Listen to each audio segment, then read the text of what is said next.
पाठ 11 विराम चिन्ह पंक्चुएशन।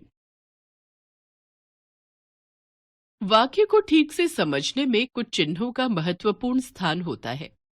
हम वाक्य लिखते या पढ़ते समय कहाँ रुकते हैं, इससे भी अर्थ बदल सकता है। जैसे बैठो मत जाओ, बैठो मत जाओ।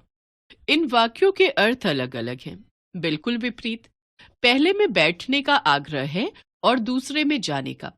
किसी भी भाषा को बोलते, लिखते या पढ़ते समय अर्थ को स्पष्ट करने के लिए वाक्यों के बीच या अंत में थोड़ा रुकना पड़ता है। इसे विराम कहते हैं। वाक्य में रुकने का संकेत देने वाले लिखित चिन्हों को विराम चिन्ह कहते हैं। कुछ मुख्य विराम चिन्ह इस प्रकार हैं।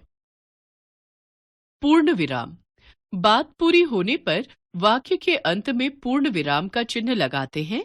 जैसे बच्चे पतंग उड़ा रहे हैं, पिताजी दफ्तर से आ गए। अल्प विराम, अल्प यानी कि थोड़ा तथा विराम यानी कि रुकना। वाक्य पढ़ते समय जब बीच में थोड़े समय के लिए रुकना पड़ता है तो अल्प विराम लगाते हैं। जैसे पिताजी ने बाजार से केले, अंगूर, सेब और संतरे खरीदे। नवीन, विनय, अतुल और आरव आए। प्रश्न सूचक चिन्ह, प्रश्न पूछने के लिए वाक्य के अंत में प्रश्न सूचक चिन्ह का प्रयोग करते हैं। जैसे तुम्हारा नाम क्या है, तुम कहाँ रहते हो।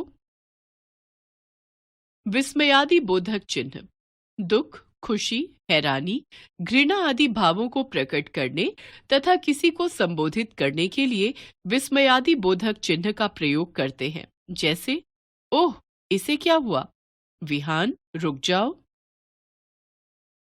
एक बार फिर से, लिखते या पढ़ते समय रुकने का संकेत देने के लिए जिन लिखित चिन्हों का प्रयोग किया जाता है उन्हें विराम चिन्ह कहते हैं। कुछ मुख्य विराम चिन्ह हैं: पूर्ण विराम, अल्प विराम, प्रश्न सूचक चिन्ह, विस्मयादि बोधक चिन्ह।